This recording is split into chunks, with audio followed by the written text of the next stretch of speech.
Okay, so for this segment, we will now hear from two speakers who will share more about public resources and prominent Malay figures in Singapore. First, we have Muhammad Alif bin Zaini, who is an archivist at the National Archives of Singapore. He was previously a graduate teaching fellow at the National University of Singapore and a general education officer with the Ministry of Education. He will be speaking on researching Malay family history using NLB and public resources. Secondly, with him, we will also hear from Madam Nur Fitri Muhammad Shafran, librarian for Malay language at the National Library Board, who will speak on prominent Malays in Singapore. So may I now invite Muhammad Alif bin Zaini and Nur Fitri Muhammad Shafran to share their presentations with us, please. The floor is yours.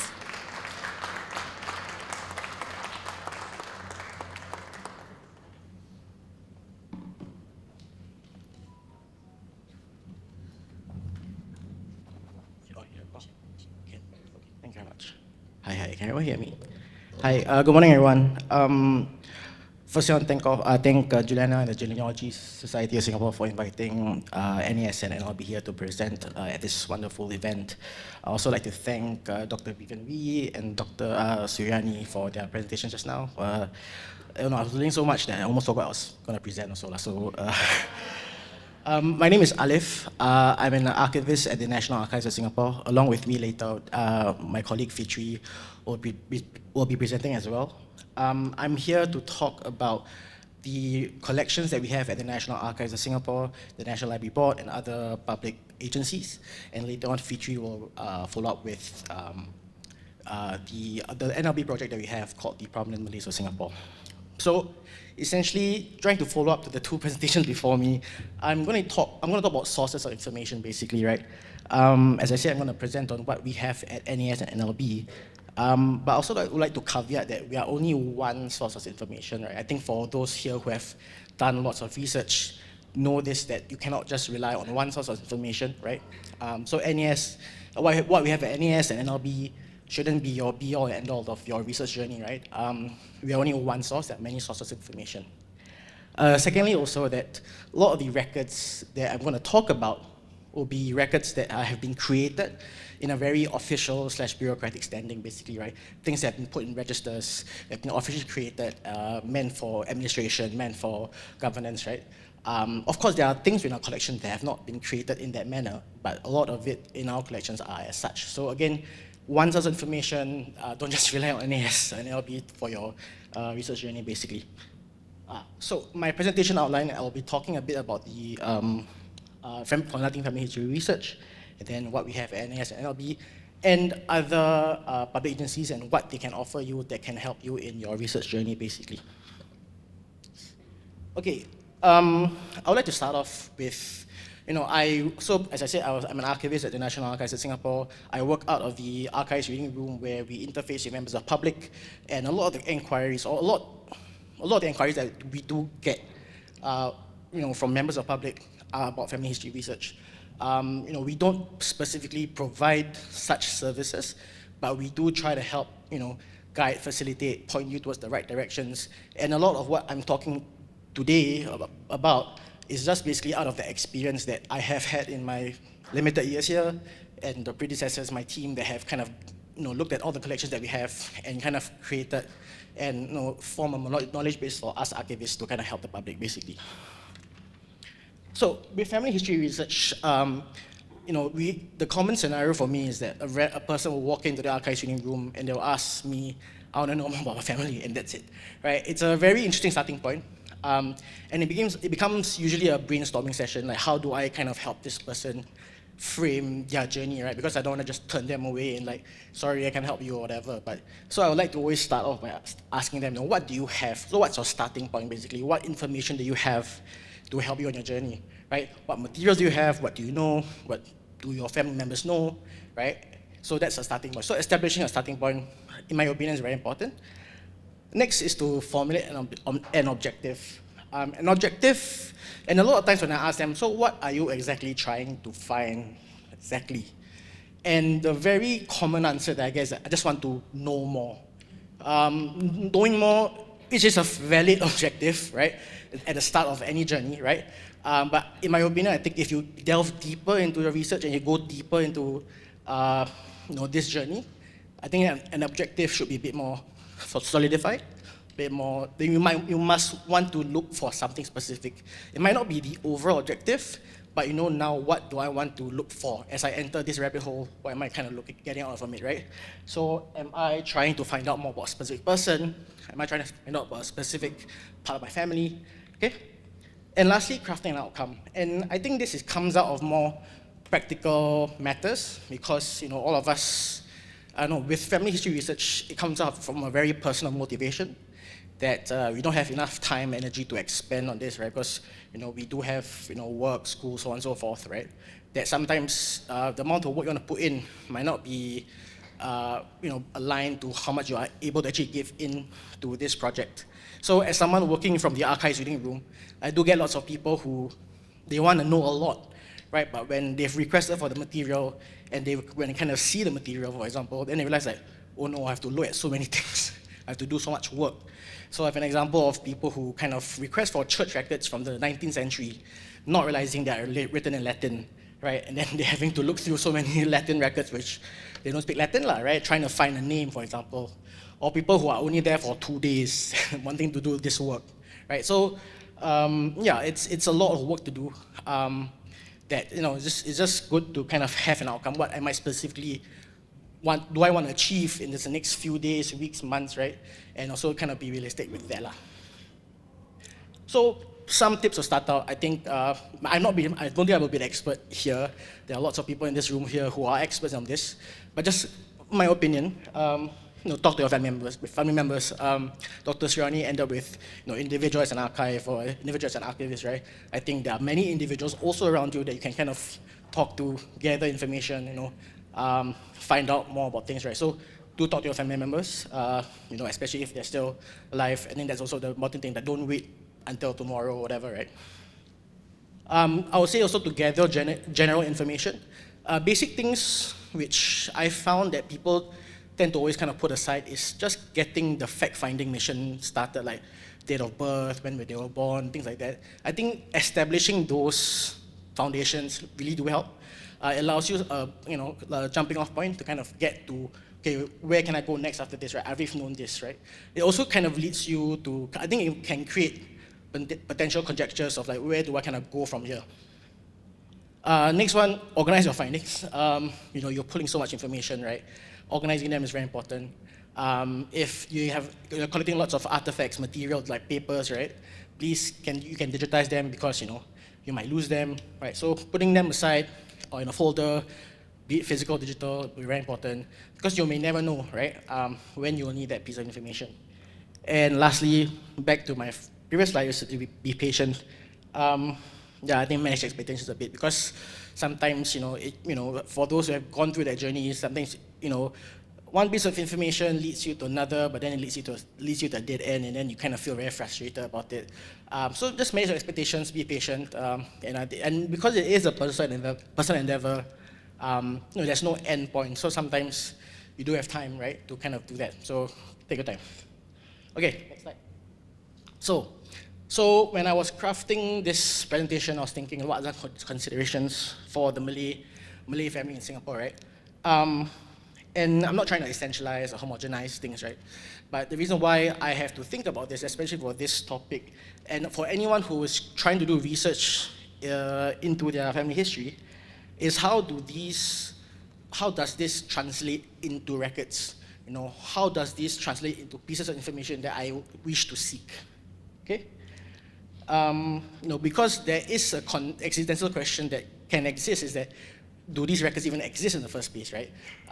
You cannot just assume that they exist, because you have to contend with the fact that some pieces of information just might not exist because of the conditions of the time where such records were not created.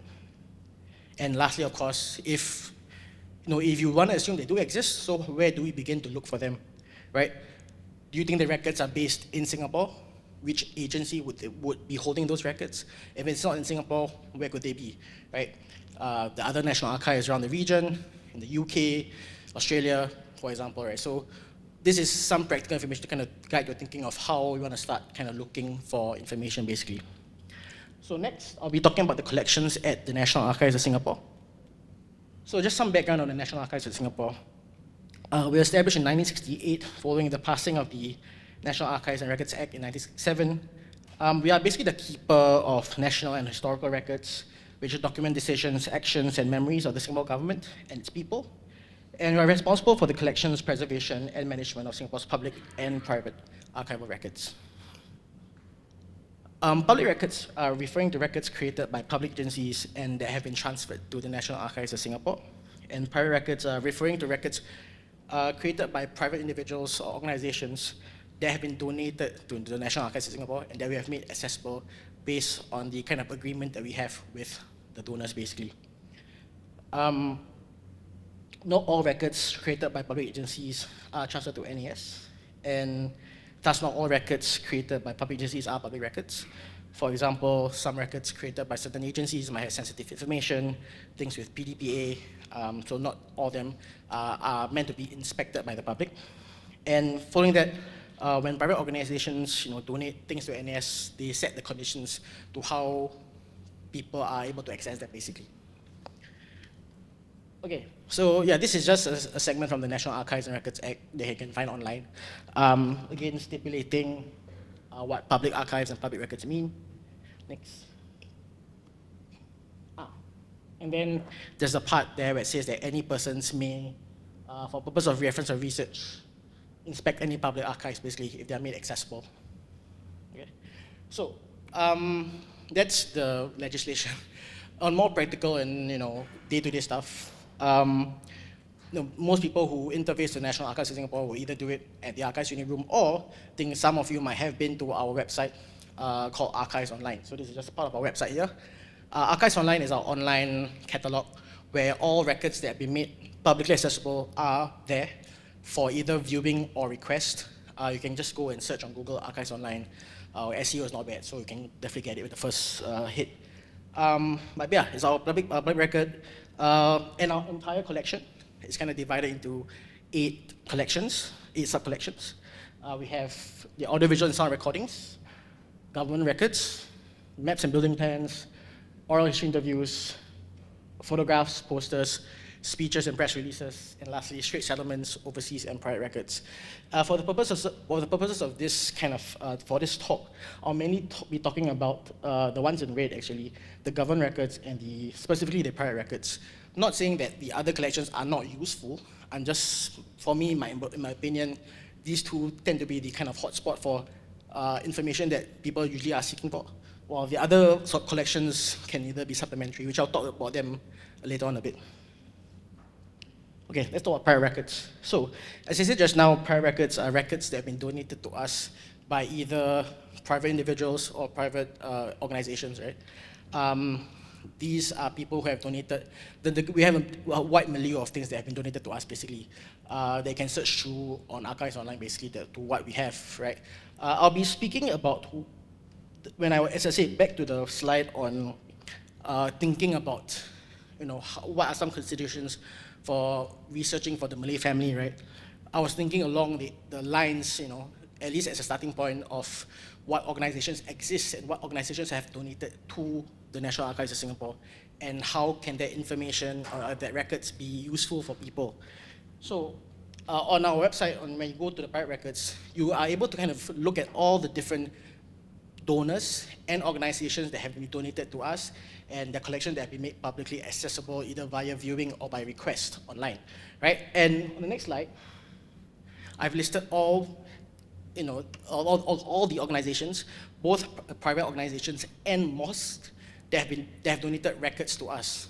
I also like to just kind of say that when I mean by donate, they might likely not have donated everything, right? They have donated some of their things to us. They have been made accessible via requests on our website.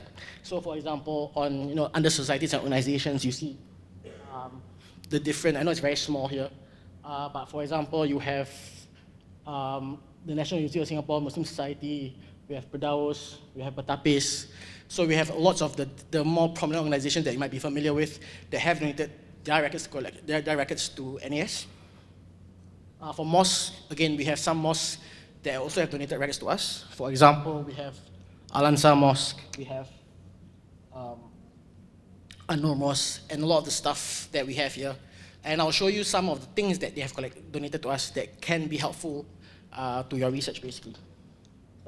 So the first kind of records that I noticed amongst these donors are membership files, right? Because these are organizations that, if they're administrated well, they have membership files, and they have donated some of their membership files to us, for example. So on this is not the actual file itself. I'm not allowed to show you that, but these are just some of the records that exist. For example, PPIS, Persatuan Pemudi Islam Singapura, has a membership files from the 1980s as well, and PHAS, right? Also the Persatuan Hadra and Kompang Singapura, they also have membership files that are donated to us. That I believe when you access them and you've gotten permission to access them, you are able to see a list of names, right? And if you believe, for example, a family member, an individual you want to find out more about, was part of the organization, this can be a point of confirmation, right? If you do find their name in the membership files, basically. Next. Minutes of meetings, again, organizations hold minutes, hold meetings that people take minutes, and when they are recorded, some of them are donated to us. So this is an example of minutes from PHAS, Persatuan Hadra, and it's not Kampong, it's Kompang Singapura. Again, this is just one example of things that you can see, and then you can't see on the screen, but there are a list of names of people who are in attendance and who are in absence, just like a typical minutes, basically. Again, these records are not comprehensive, right? It doesn't cover everything, and this has just been what has been donated to us. We NES, we do not create these records. These records have been created by the donors, the organizations that have been donated to us. So I think a part of my talk here is if you're part of any organization, I think it's good to also donate your records to us if you wish to that can enrich future generations in the understanding of history in Singapore, so especially if you're part of a smaller community. Okay, next part.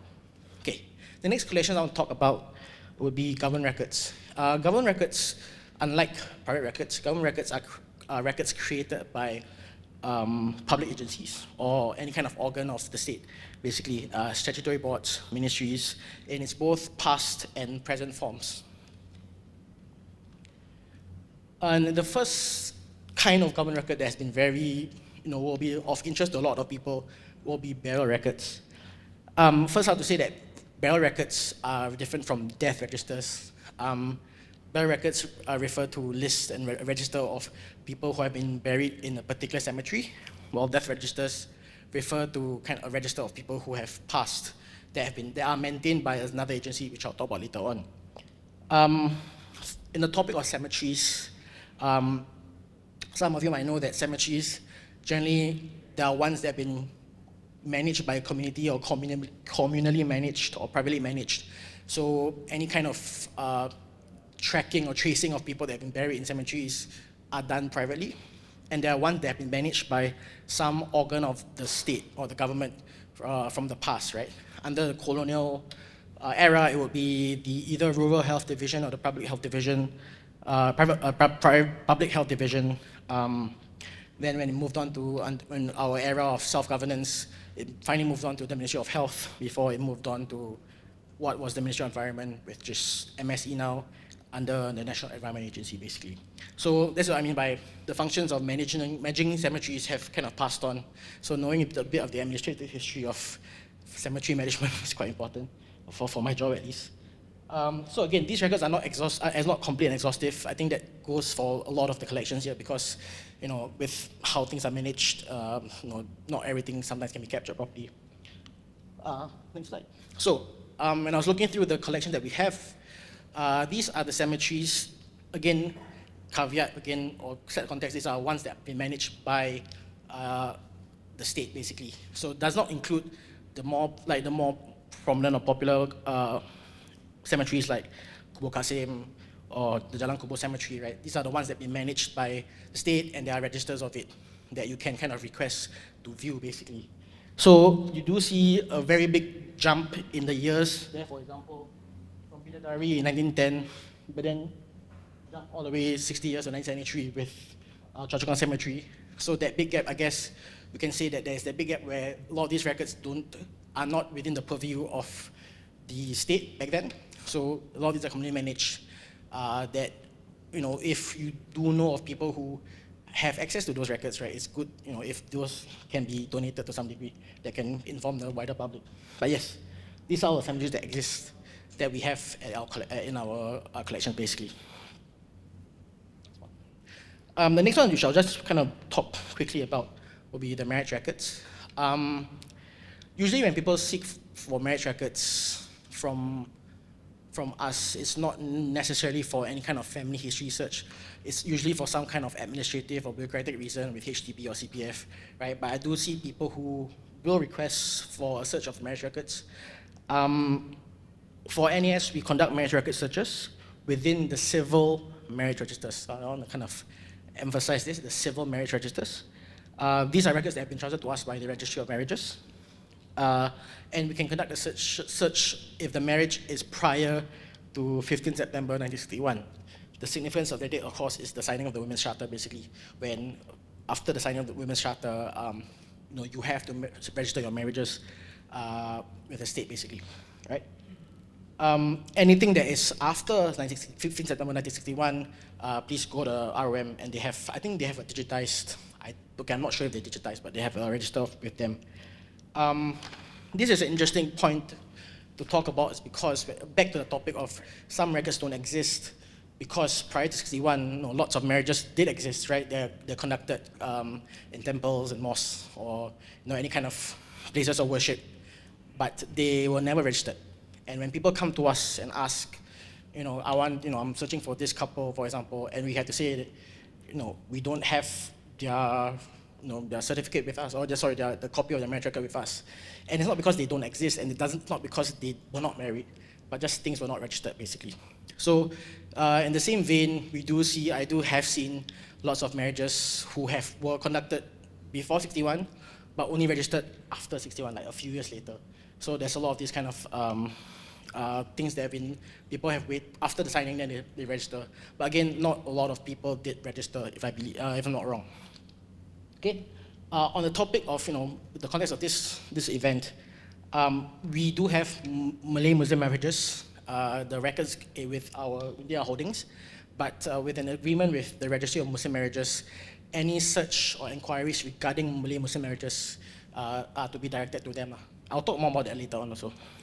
And lastly, we have a collection of under the Registry of Businesses. Under the defunct files collection. So, lots of people in the past were business owners who had to kind of register their businesses, with the state. And while this doesn't contain much information, regarding who the person was, right? But with any kind of registration, it creates a form, right? These are just some forms of businesses. It's not a lot of information, but if you're interested in some kind of administrative history, that would be good for you as well. Okay. And I'll talk about the other collections that we have that I said that can be used as supplementary to your research. First will be the oral history interviews. We do have lots of oral history interviews in our collections. Oral history interviews are the kind of only collections that have been created by NAS, right? Because my colleagues at the Oral History Center go out and interview people for projects. And we do have a project called that focuses on the Malay community in Singapore. So unless, of course, if one of these people that have interviewed is a family member, then you are in luck. But if not, it's good to just listen to kind of get some context of what life was in Singapore for this individual, that you might learn something, you might glean something from them that you might take away for your own research as well. Things like photographs and maps, for me, I think provide very good visual reference. I think maps, particularly if you're trying to trace land, trying to look at the different plots of land that have existed over time and how our geography has changed over time in Singapore, and how do you kind of locate, any kind of place of living, and you're trying to trace them and where it was. I think maps can be a very good reference point, and we have maps that you can kind of request to view at NAS. Next, I'll be talking about NLB resources. My favorite one would be Newspaper SG. If you didn't know, NLB has a very big, comprehensive collections of digitized newspapers online for viewing, online basically. You don't have to be in Singapore to view them. You don't have to be at NAS or NLB to view them. You can just view on your phone right now as well. NLB has newspapers digitized back from the 19th century. I believe the earliest is not even 1831, the earliest is actually 1827. And why I think this is a very good source of information, I always use it from the start. Whenever people come to the archives unit room, I always just open newspaper SG and I'll just search the person's name. Sometimes you get something out of it. You might never know, right? So it's always just a good search just to see what comes up, right? A lot of the newspapers have OCR, which means it's not something that you need to read through the whole, the text as an image, but there's an OCR on it as well, which means it recognizes the text in the image itself. So it's very useful. And why is it useful? It's because, in newspapers, right, maybe more presently, only people of certain high standing or lower standing, whatever, might appear in newspapers for good or bad things. But in the past, a lot of these things are discussed. People's names are kind of written and thrown out there in newspapers. So, I have a very funny story of someone coming into the archives unit room, using the newspaper for the first time, and then finding out that their great-grandparents were arrested and charged in court also. So just some funny stories that you find out, and you're like, oh, my great-grandparent was a criminal. Yeah, just worth to just search a name, for example. So you get articles, advertisements, public awards, for example. If a family member has been given an award, for example, it might be there. Obituaries. Obituaries, I mean, grim as it might be, can be a very good source of information. If you want to kind of know things about family members in the past, for example. And for certain communities, passenger arrival lists. If the picture over there is just me simply searching my father's name, and I just got an advertisement that he was there.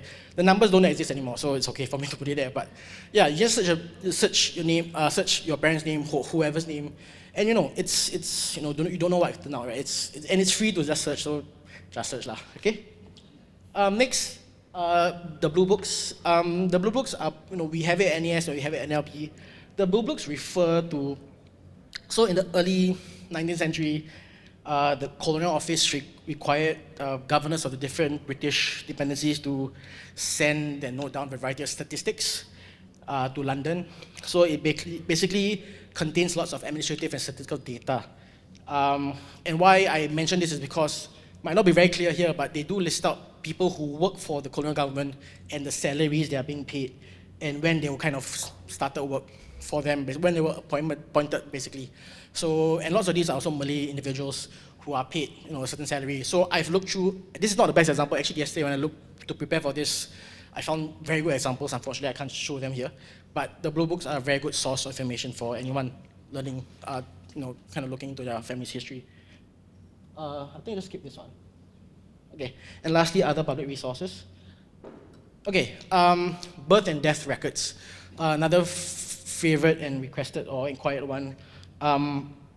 So unfortunately, we do not have these records at NAS or NLP. Birth and deaths in Singapore are kind of kept by the Immigration and Checkpoints Authority, ICA. In Singapore, it's been a legal requirement for people to register register births and deaths since 1868. But of course, with any kind of implementation of a law, not all deaths were likely registered or births being registered as well. So in the early years, if you're looking for that far back, some things might be missing lah. But anyway, you can apply for birth and death extracts of any individual if you have this following pieces of information: their full name, their date of birth, and their NRIC. I think according to the ICA website, you have these three things. I think they can find it quite easily. But there's a cost, of course. I think it's $40. But if you don't have one of that three, right, like you don't have like an NRIC, something like that, you still can search, but don't shoot the messenger. I don't know why, but it costs a bit more to do the search, right? So you can go on the website and see lah. I don't know. I don't see anything. Okay, next one. Muslim marriages, as I said, I talked about it just now, but ROMM wants people to kind of go to them for any kind of Muslim marriage searches. And I've used it also just as I was doing this presentation, that I think for any individual, you do have 2 free searches a year. So for me, I did search up, for example, my mother's name, and you don't get the certificate itself, but you do get the indication that they were married to whom, basically, right?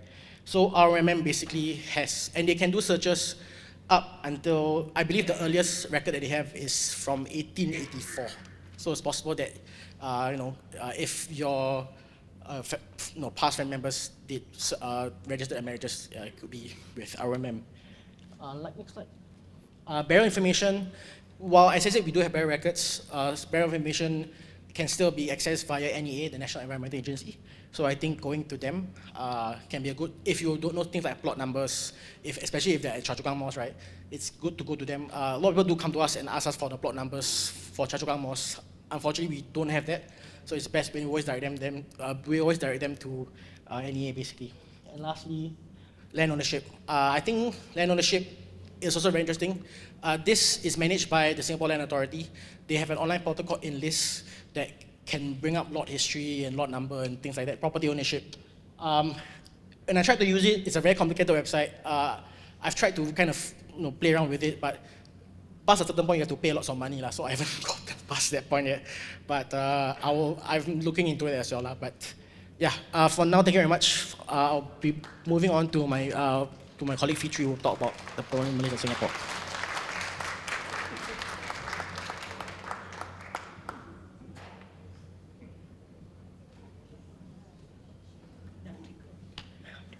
Okay, hi, good midday, everyone. I'm Fitri, I'm a librarian with NLB. So today I'm going to share with you about the prominent Malays of Singapore project that we have, okay, that is ongoing.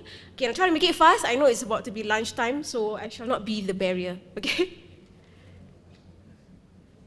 All right, so basically this PMOS, we call it PMOS for short, okay, it's actually our gift to Singapore as part of SG60. So last year was a lot of SG60 celebrations, right?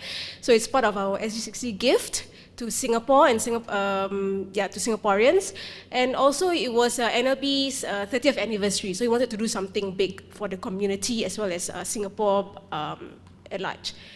Okay, but basically on top of being a gift is also to enhance the discoverability of information about prominent Malay figures in Singapore, prominent people in the community, okay, and their contributions to Singapore for the past 60 years since independence. And actually PMOS is actually an online publication. So it's actually a portal with articles, and it's bilingual. So there are articles in English and Malay, okay? And it's actually a collaboration that we have with NUS Malay Department, all right? That's our main collaborator, main partner. And it's also supported by other partners, such as Berita Harian, okay, that comes in to provide us sources like images of these people, okay, and also it's supported by Malay Language Council of Singapore as well. And we don't do this in silo. We also have a team of advisors, okay, who form, a panel. A panel of advisors to guide us in doing this project, okay. And so, it was launched last year in October, okay, at National Gallery. Okay, so basically PMOS is NLB's resource, okay, it resides on the National Library online website. So I think you've seen, articles like Infopedia articles, you've seen like, articles on music and all that. So it's actually part of that website that we have. Okay, and every article that resides in PMOS, okay, is accompanied by images or videos wherever possible or necessary.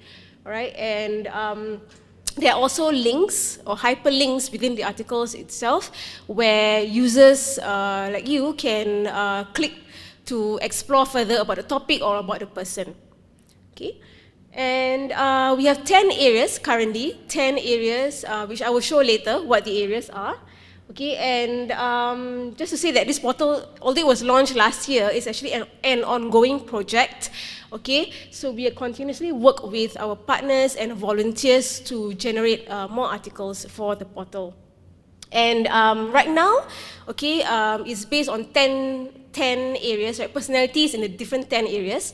But in future, we hope to expand this scope to, to a bigger areas such in the Malay world, such as gastronomy, culture, heritage, and so on and so forth. Right? And one important thing about this project is that it really is really driven by the community, okay, by our partners who are actually the writers and researchers of the project. All right, so they are the ones actually doing the research and writing the articles to fuel this project. So actually by the end of this presentation, I hope that I've piqued your interest enough I'm pitching this to everybody. If you do want to be part of this project, you can approach us and we can discuss further. Okay, so this is an example of an article that you can find on the PMOS portal. So this is an example of Yusof Ishak's, our former president's article. This one is in Malay, but there is also an article in, this is in English. And we have one in Malay as well, because like I said, it's bilingual.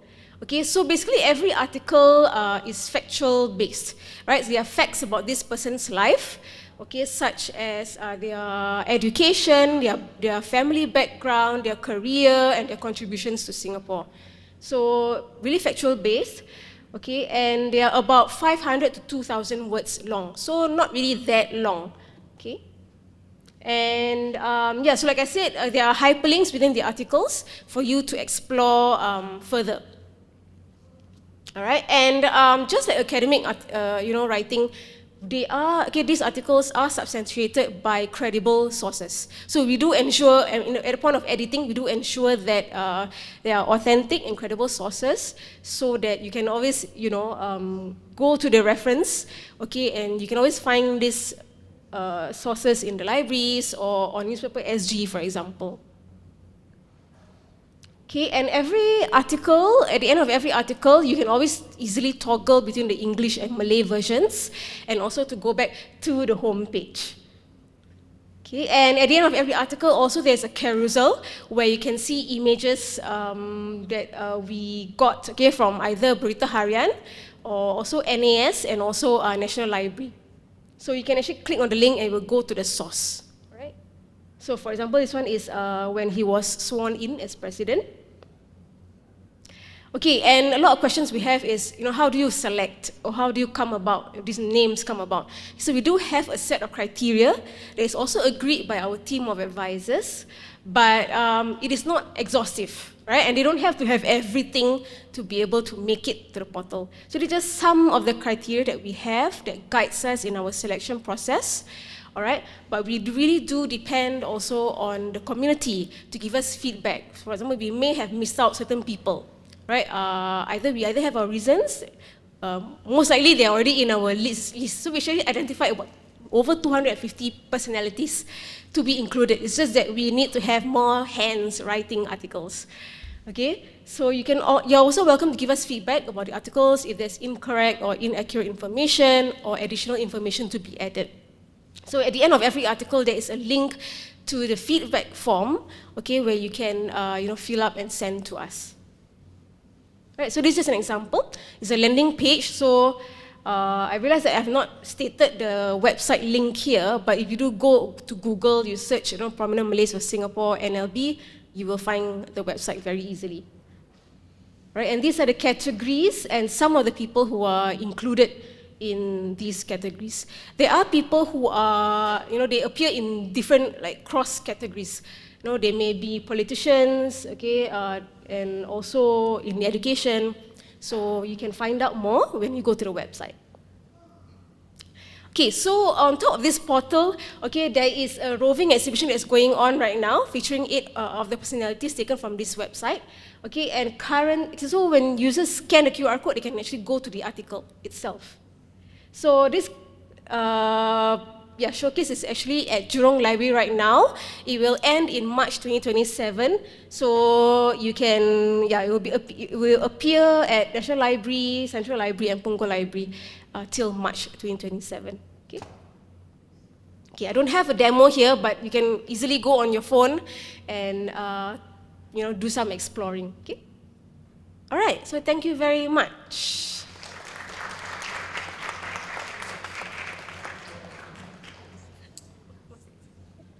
Thank you. We now have time for questions, and so I think we probably have a lot of questions, especially on the many useful resources. By the way, I'm one of the library's users. I use Newspaper SG as well as OneSearch, as well as the NAS website for a lot of my research, so I'm very grateful. Okay, so would anyone like to ask a question? All right, there's one over there, right? Two questions, one for each. For the public resources, say if it's minutes of meeting that the Registry of Societies always require of all societies, will it be available only in ROS? Can we access, say, like minutes of meeting of some societies? And the second question is, are there plans to have prominent Chinese and prominent Indians of Singapore too for NLB? Okay, can you hear me? Okay, hi, thank you very much for the question. So for the minutes of meetings, for example, right, of organizations, those are minutes that have been transferred to us or donated to us specifically by the donating organization. So, for example, the one you just saw from PHAX, for example, I think in the past there was a representative from the organization that donated not just those minutes of meetings, but other things as well to NAS, and then we will appraise, and then we will kind of make it accessible online. So a lot of the things that we have are based on what has been donated to us. So I cannot fully answer whether or not there are these minutes of meetings. It really is dependent on what has been donated to us by the organizations themselves. So I think what I would recommend is to kind of look at through our catalog, basically online, where firstly, is there even a source font, which means did this organization donate to us in the first place? If not, then unlikely there is. Of course, I have noticed over time there have been private donations, which means individuals donating their own personal artifacts to us. And these artifacts can include minutes that they have kept from their time in an organization. So it might not always be sourced to an organization, it might be sourced to individuals as well. So it really depends on who or whom have donated the items to us, and is it an organization, is it an individual. So it really, I think I will always recommend people to kind of do a search first to see, and then kind of work out from there. Sorry, just to clarify, what I want to know is like, I know the Registry of Society requires annual reports to be submitted and all the minutes of meeting, because I've got to keep on signing them myself. Oh, yeah. So would those records be linked to yours, or we will have to go to ROS to look at those records? And are they available publicly? Yeah. I think we do have records from ROS, whether or not they have transferred those things to us, because from the agency side, they also have to select what they want to appraise to kind of transfer to us based on if there's any kind of sensitive information and things like that. So we don't dictate, in the sense where we don't control what they can transfer to us. So I do believe there is a source fund under the government records collection for registered societies. Whether or not those specific records you're looking for, I'm not sure. We will need to see on archives online whether or not it's there. So I cannot be 100% sure. I will need to look at the collections first. Okay, to answer the second question on whether there is such a project on prominent Chinese and prominent Indians / Tamils, right, in our case. So for NLB, yes, we do have one called the Encyclopedia of Singapore Tamils, EST. So it really runs on the same mechanism. Okay, there's a website, I mean, it's on a portal, it's bilingual in English and Tamil. Okay, but the difference between that and ours is that, okay, so for ours is based on personalities, for now, right, the scope. Okay, but for theirs is everything to do with Singapore Tamils. So it can be personalities, there are also articles on buildings, organizations. Okay, so the scope is broader. Okay, but also because they started earlier than us, so their scope is of course understandably broader. Yeah, which we also hope to do in future for the PMOS website. Okay, and for Chinese, we do, I think it's the Singapore Chinese Culturepedia. It's also on a website. Okay, that one is done by the Singapore Chinese Culture Center, not NLB per se, but there's one already existing there. So if you do go a search, you can actually find the website. And it's also similar to like EST as well, where there are articles on everything to do with the Chinese people and Chinese world. Yeah. So I hope that answers your question. Okay, great. Do we have another question?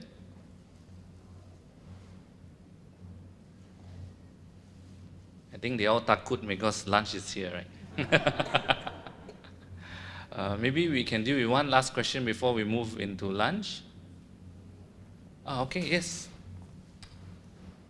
The gentleman from the archives, have you personally compiled your family history?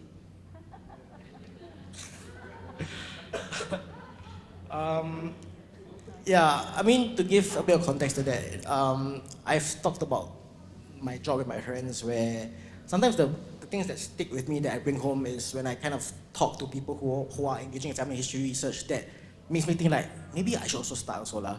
And the funny thing is that when I was invited for this, I started to do a bit of it as well. And I started to go down rabbit holes as well.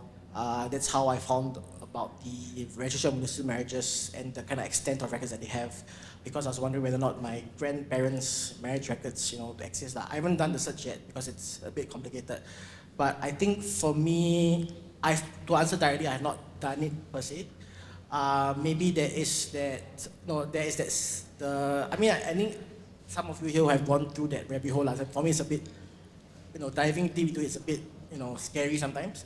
But I have talked to my friends, and it's an endeavor that I want to definitely do during my time at NAS because the resources, I literally work there, right? So, but I also learn from other people who have gone through the journey. I learn from them, right?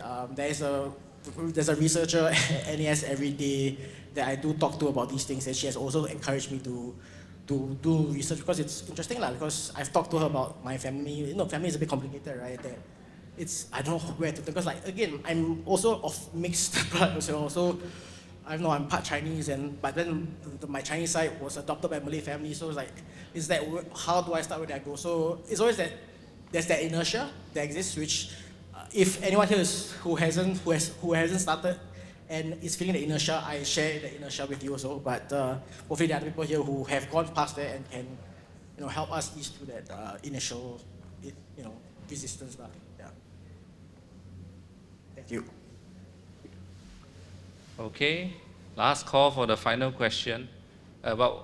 Maybe let me also make a pitch for the library. He also wanted to mention, but he didn't mention, all the wonderful resources that our library has. So I've been to many of our libraries and it's fantastic. And they have exhibitions, they have talks, they also have a lot of resources. So I'm very grateful. Just now he mentioned the newspaper SG, that was fantastic. Without newspaper SG, I probably wouldn't have completed half of my books. Actually, probably all of them. So I'm very grateful to the library. Okay, so last call. If not, I won't hold you up from lunch. So this brings us to the end of the morning session. Let's give a round of applause to our speakers. Thank you. So, ladies and gentlemen, may I kindly invite everyone to remain seated, because the bento boxes and bottles of water will be distributed to you at your seats. So we seek your kind patience and understanding as our team assists with the lunch arrangements. But while we are waiting for the lunch to be distributed, please let me share about this special lunch menu. We are delighted to share that this special lunch menu has been inspired by Keir Johari's prize-winning book, The Food of Singapore Malays, Gastronomic Travels Through the Archipelago.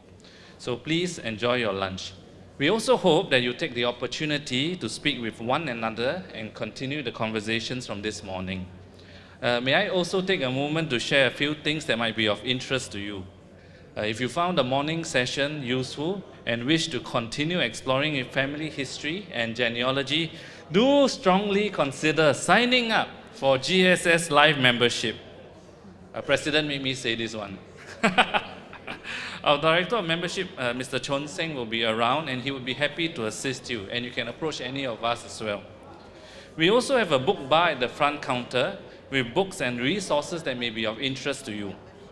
Books like The Food of the Singapore Malays will be available for sale at the book bar. There's no obligation, but please feel free to support these books at your convenience. Thank you very much.